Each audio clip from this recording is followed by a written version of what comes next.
السلام علیکم جی. میرا خیال تھا کہ میں نے ایک ویڈیو اس کے موضوع کے اوپر کر دی ہے, اب آئندہ کرنے کی ضرورت نہیں آئے گی, لیکن اس کے اندر کچھ چیزیں ایسی آ گئی کہ اس کے اوپر دوبارہ پھر ایک نیا اپڈیٹ دینا پڑ رہا ہے. اور وہ موضوع کیا ہے؟ وہ موضوع ہے اسرائیل کو پاکستان سے تسلیم کروانا. میں نے وہ ویڈیو جب ختم کی تھی تو آپ کی خدمت میں عرض کیا تھا کہ کشنر کا سسر جو ہے وہ 20 جنوری تک امریکہ کا صدر ہے, اور 20 جنوری تک آپ کو پہرا دینا ہے. اس وقت تک کچھ بھی ہو سکتا ہے, کیونکہ کشنر کا جس کے ساتھ تعلقات ہیں وہ مبینہ طور پہ ہمارے وزیر اعظم کا داماد ہے. باقی تو آپ پہ سمجھ جاؤ نا, مبینہ طور پہ کہا ہے, ٹھیک ہے. تو ویسے وزیر اعظم صاحب کے اپنے بچے بھی انہی کے قبضے میں ہیں, تو پھر اس لیے بلیک میلنگ بھی تو ہو سکتی ہے نا کسی حوالے سے, داماد بھی اور تعلق بھی اور بچے بھی. ہاں یہ والا سوال. یہ میں نے موضوع کیوں چنا آج کے اس ویلاگ کے لیے؟ اس کی وجہ یہ ہے کہ پہلے اس موضوع کے اوپر حملہ پاکستان کے مقامی محاذ سے کیا گیا تھا اور کچھ فیلرز پھینکے گئے تھے. سب سے پہلے انہوں نے پی ٹی آئی نے ٹرائی کی تھی, جو ان کی وہ ایک بریگیڈیئر صاحب کی وائف اور ایک حاضر سروس میجر صاحب کی جو والدہ محترمہ تھی, جو کہ ریزرو سیٹوں کے اوپر قومی اسمبلی کی ممبر بنی تھی, انہوں نے پہلے اجلاس کے اندر ہی بم پھوڑ دیا تھا کہ جناب اسرائیل کو ہمیں تسلیم کر لینا چاہیے. ٹھیک ہو گیا. اور اس کے بعد پھر وہ جنرل شعیب صاحب جو ہیں, وہ گوال منڈی میں ان کو ایک اور نام سے پکارا جاتا ہے, وہ میں نے آپ نے نہیں کہنا, ٹھیک ہے, لیکن وہ گوال منڈی کے جو جنرل صاحب ہیں انہوں نے بھی اس کے معاملے میں کی.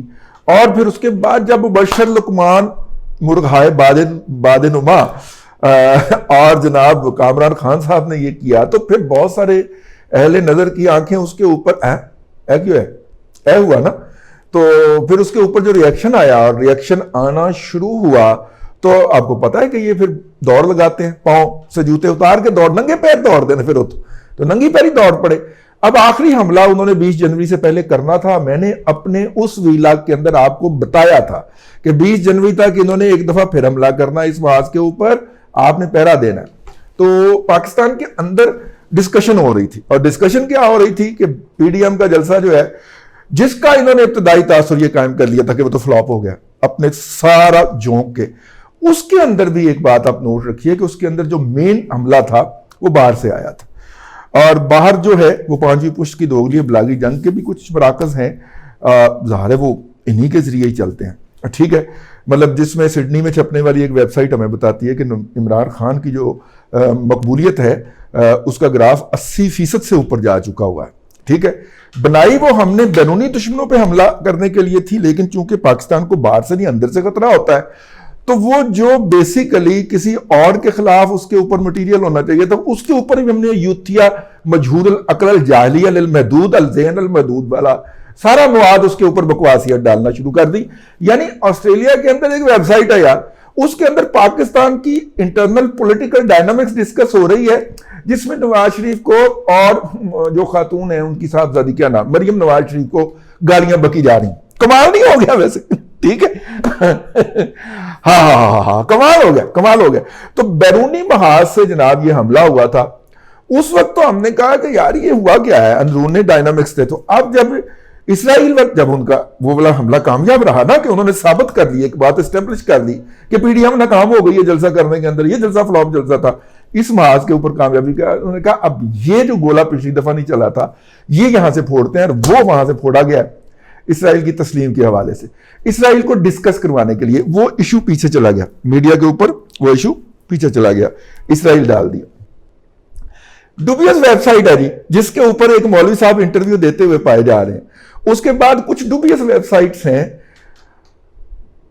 سریواستو گروپ کا حصہ ہو سکتی ہیں یا کاؤنٹر سریواستو گروپ کا حصہ ہو سکتی ہیں. ان ویب سائٹس کا نام ہم نے سنا نہیں. اسرائیل کا ایک اخبار کیڑا ہے یار, ادھر بتا, ٹھیک ہے. اس کے اندر عبرانی میں خبر چھپی ہوئی ہے. عبرانی میں خبر چھپی تو پاکستان میں وہ ترجمہ ہو گیا, کہہ پہنچ گئی ہے, اور اس کے اوپر ویلاگ ہوئی جا رہے. اس کو کہتے ہیں 5ویں پشت کی دوگلی ابلاغی جنگ, ٹھیک ہے. تو وہ ہم نے یہ حملہ کروایا جی, تاکہ ہم ڈسکس کروائیں اس کے اوپر اور بتا دیں کہ جی کام تو ہو گیا, آپ جو مرضی مزاحمت کر لیں, ٹھیک ہے نا.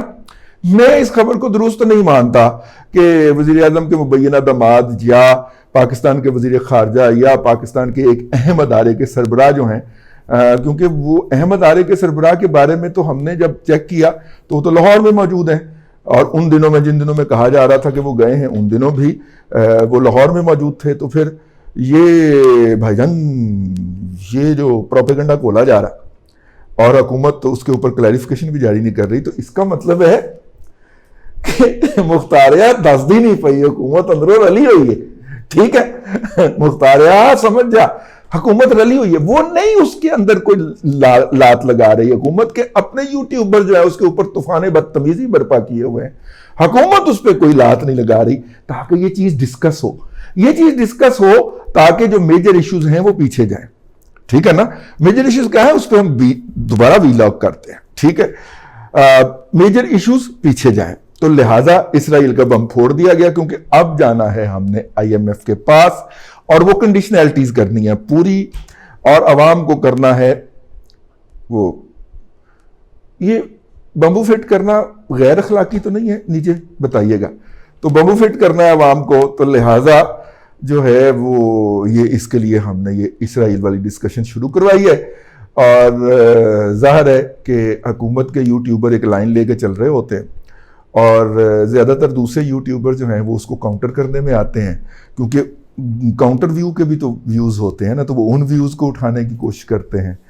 تو ہم بیٹھے ہوئے ہیں جی, پائپ سلگایا ہوا ہے اور سائڈ پہ بیٹھ کے دونوں کی لڑائی کا لے رہے ہیں چسکا, مزہ لے رہے ہیں. تو اس کے بعد جب ہم دونوں جب ایک کی چونچ اور ایک کی دم گم ہو جاتی ہے تو لڑتے لڑتے ہو گئی گم, ایک کی چونچ اور ایک کی دم ہے. پوری سنا دوں, صوفی غلام مصطفیٰ تبسم صاحب ہے. ویسے بائی دا وے صوفی جو ہوتے ہیں یہ کشمیریوں کی ایک گوت ہے. کشمیری کے اندر صوفی جو ہوتے ہیں وہ نان بائی کو کہتے ہیں, اور نان بائی کو اس لیے کہتے ہیں کہ وہ جو نان کے لیے آٹا لگانا ہوتا ہے وہ اس کو گوندنا ہوتا ہے رات کو, تقریباً جب آدھی رات ڈھلنے لگتی ہے, اور وہ ظاہر ہے وہ آدھی رات کو اٹھتے ہیں, تو ان میں سے جو بیشتر لوگ ہوتے ہیں وہ آٹا گوندنے کے بعد تہجد پڑھ لیتے ہیں, اور پھر تہجد پڑھ کے پھر وہ اس کو وہ لگانا ہوتا ہے, وہ کیا خمیر لگانا ہوتا ہے, اور خمیر لگانے کے بعد وہ پھر چلے جاتے ہیں نماز پڑھنے کے لیے, اور نماز پڑھ کے واپس آتے ہیں. تو ہمارے کشمیر میں یہ ہے کہ جناب یہ لوگ چونکہ اتنا زیادہ پڑھتے ہیں تو ان کو نام ہی صوفی دے دیا گیا. تو صوفی پاکستان میں صوفی سوگ بھی تو پایا جاتا ہے نا, صوفی گھی بھی تو پایا جاتا ہے, یہ وہی فیملی ہے. ٹھیک ہے, اور مطلب ہمارا بھی وہی ٹھیک ہے تعلق اسی سے ہے. ٹھیک ہو گیا. تو وہ جو صوفی حضرات جو ہیں یہ بیسیکلی مطلب کہ یہ لوگ ہیں. اب سمجھ گئے نا. تو انہوں نے کیا, صوفی غلام مصطفیٰ تبسم بچوں کے لیے بڑی شاعری کی, تو ان کی ایک نظم تھی کہ نظم میں اس لیے پورے پس منظر کے ساتھ سنا رہا ہوں کہ آپ کو سمجھ آئے کہ ایک تھا تیتر ایک بٹیر. اب تیتر سے آپ گلے تیتروں کی طرف نہ چلے جائیے گا. ٹھیک ہے, ایک تھا تیتر ایک بٹیر, لڑنے میں تھے دونوں تیز, لڑتے لڑتے ہو گئی گم, ایک کی چونچ اور ایک کی دم. ٹھیک ہے, اب اس میں سے جتنے مطالب نکالنے آپ نے اپنے رزق پہ نکالنے, میں نے کوئی زومانی بات نہیں کی ہے. اب تیتر سے بات کسی اور طرف نکل جائے تو میرا ذمہ اوش پوش ہے, میں اس حوالے سے کوئی بات نہیں کر رہا. تو کہنے کا مطلب یہ ہے کہ چونکہ وہ یوٹیوبر کی آپس میں کسی کی دم اور کسی کی وہ چونچ گم ہو جاتی ہے, تو پھر ہم بڑے آرام سے اس پہ تبصرہ فرماتے ہیں. اسرائیل کو تسلیم کرنے یا نہ کرنا ایک نان ایشو ہے پاکستان میں اس وقت. ٹھیک ہے, پاکستان کے وزیر خارجہ گئے ہیں, اب اس کے بہت سارے محاسن نکالے جا رہے ہیں جو اینٹائی گورنمنٹ ہیں, وہ یہ محاسن پرو گورنمنٹ محاسن ہمیں نکال کے بتائے جا رہے ہیں, پرو گورنمنٹ حکومتی یوٹیوبرز کی جانب سے, کہ دیکھیے عرب تو ہم تھے ہو گئے ناراض, تو اسرائیل ہم گئے تھے یہ کہنے کے لیے کہ عربوں کو کہیں کہ ذرا ہم پہ ہاتھ والا رکھیں. میں صدقے جاؤں آپ کی اتنے بڑے انٹلیکچوئلزم کے اوپر. مجھے لگتا ہے کہ آپ کو سمجھانے کے لیے انسانی فارمولہ نہیں, فواد چودھری فارمولے کی ضرورت ہے, کیونکہ آپ کو سمجھ نہیں آئے گی. اور خاص طور پہ خارجہ کے معاملات جو ہے فواد چودھری فارمولہ سمجھتے ہیں نا, اگلا رونے بھی نہیں دیتا بھائی. سمیع ابراہیم رویا نہیں نا, مبشر لقمان نے اپنا کیس تھرو کیا. ویسے بائی دا وے مبشر لقمان صاحب جو ہیں وہ حریم شاہ کے خلاف کیس ہار گئے. ٹھیک ہے, تو اس لیے آپ کو سمجھ جانا چاہیے کہ لڑتے لڑتے ہو گئی دم، ایک کی چونچ اور ایک کی دم. اسرائیل کا ایشو جو ہے وہ کیوں لایا گیا ہے، کیوں آگے بڑھایا گیا ہے، بہت ساری چیزوں کو ڈسکشن میں پیچھے دھکیلنا ہے، اس کے اوپر بن رہے ہیں. فیصلہ ہو گیا ہے، فیصلہ ہو رہا ہے، ملاقاتیں ہو گئی ہیں، ملاقات ہو گئی ہے. بنیادی طور پہ اصل ایشوز سے توجہ ہٹانا ہے. میں آپ کو ایک بات عرض کر رہا ہوں، اگر آپ ٹویٹر کے اوپر ہیں تو آپ ٹویٹر کے ٹرینڈ بھی چیک کریں. جو Nawaz Sharif P T I کا ایجنٹ ہے اور عمران خان نواز شریف جو ہے وہ یہودیوں کا یار ہے، اور عمران خان جو ہے وہ یہودیوں کا یار ہے. اگر آپ کو میں یہ کہوں یہ ٹرینڈ جو ہے ایک ہی پارٹی چلا رہی تھی، تو اے ایمان والو آپ نے پریشان نہیں ہونا. ٹھیک ہے، جب ہم نے اس کو فالو کیا اور یہ ٹرینڈ چلاتی ہوئی ایک ہی پارٹی پائی گئی وقت تو آڈا بیڑا اگر کس کا مطلب ہے کہ اس کو انڈر ڈسکشن لانا چاہ رہی ہے وہ پارٹی کون ہے؟ بھئی میری تو ضرورت نہیں ہوتا نہ لین. السلام علیکم. بس بند کریں جی، بند کریں یہ بس اتنا ہی کافی. السلام علیکم.